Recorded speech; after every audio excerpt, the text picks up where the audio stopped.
interessante, nós seguindo aqui esse texto, quando Jesus entrou em casa, deixando a multidão, os seus discípulos o interrogaram acerca da palavra.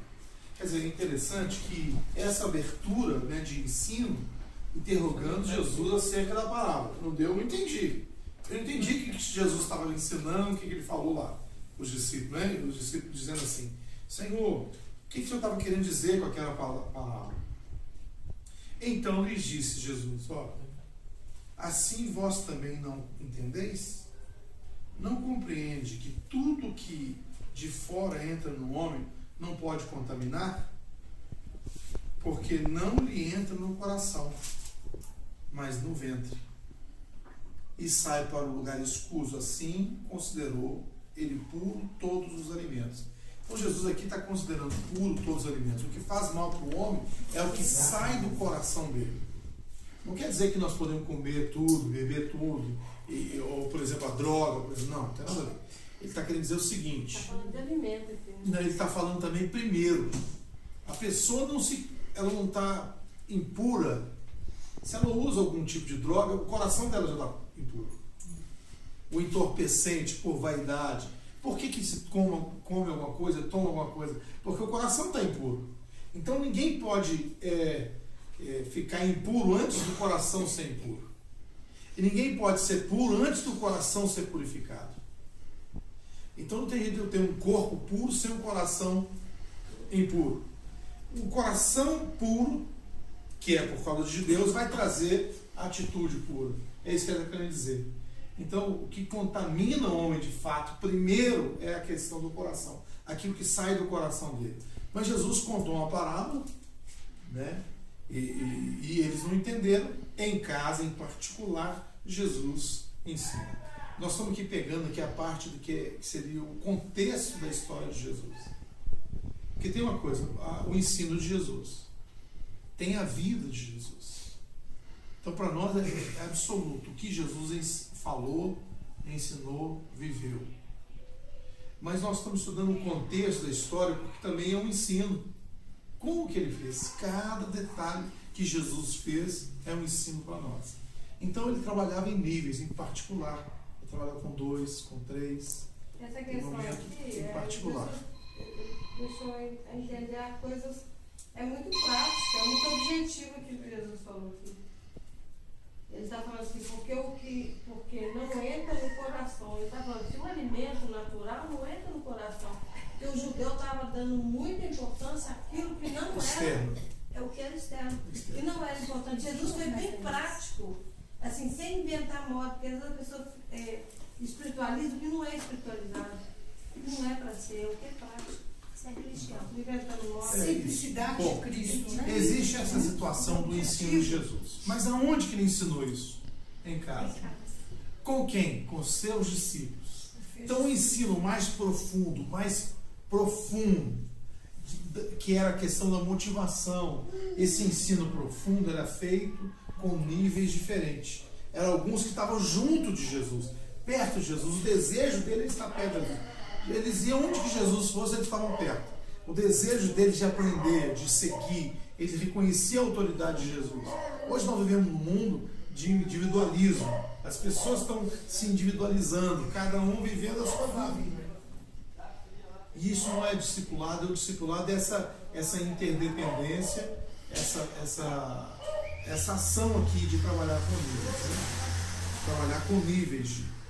E aqui vai falar assim, olha, no versículo 7, 24, levantando-se, partiu dali para a terra de Tiro e Sidom. Tendo entrado numa casa, queria que ninguém o soubesse. No entanto, não pôde ocultar-se. Então, olha, você vê aqui, dá para saber o coração de Jesus. Ele foi para uma casa, numa terra distante, foi para uma casa, mas não quis que o povo daquela cidade, daquela região, soubesse. Não queria que ninguém soubesse. É engraçado, né? Porque, por exemplo, quando você vai pregar, ou a pessoa vai pregar, fazer um evangelismo, convida todo mundo, chama a cidade inteira. Não, Jesus não queria que a multidão soubesse, que as pessoas soubessem. Ele não queria fazer oba-oba. Domingo eu passei de carro lá na Vilarinha, de frente a uma Babilônia. Tinha uma foto imensa do pastor lá. Mas assim, Querem ele é fazer cara de som. isso. Não. Eles querem fazer Assim, a foto um dele, assim. barulho, né? Jesus não queria que ninguém E soubesse. assim, E ele não conseguiu ocultar-se, né? Que a notícia acabou correndo e tal. Mas aqui dá para entender que ele foi para casa e ali ele queria então trabalhar mais Nível mais pessoal. próximo. Mais próximo.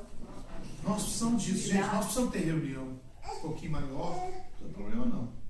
Mas nós precisamos de buscar conselho individualmente. 2 em 2. Eu achei lindo que os discípulos dando relatório para Jesus. É. A gente aprende com isso, né? O conselho, o relatório que eles davam, não mudou hoje, não. É a mesma coisa. É lindo demais. Gostei.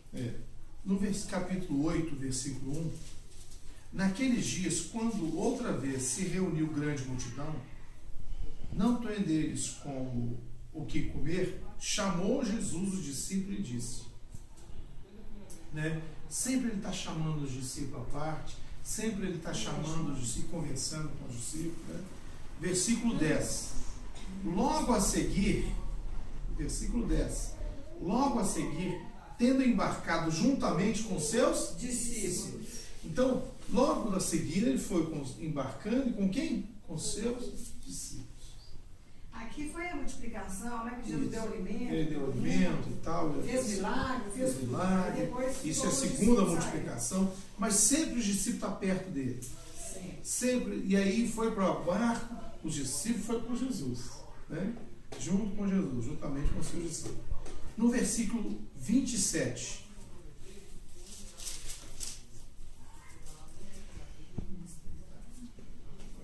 Versículo 27.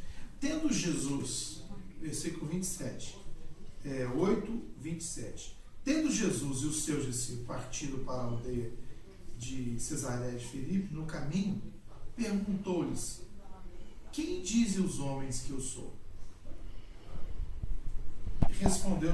Responderam: João Batista, outros Elias, mas outros algum profeta. Então ele lhes perguntou: mas vós, quem dizeis que eu sou? Respondeu-lhe Pedro, lhe disse: tu és o Cristo.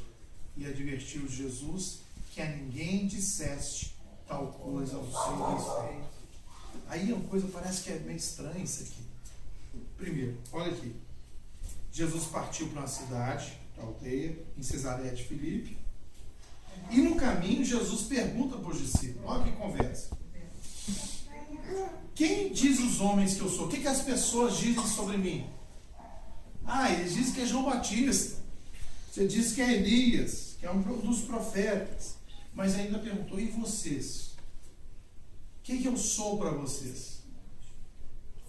Qual que é a visão que eles tinham em relação a Jesus? Qual que é o entendimento que eles tinham em relação ao seu pai espiritual, ao seu discipulador, ao seu mestre, Jesus? Eles vão responder. Respondeu então Pedro, levantou a voz: tu és o Cristo. O texto fala o Filho de Deus vivo. Mas o 30 fala: advertiu Jesus que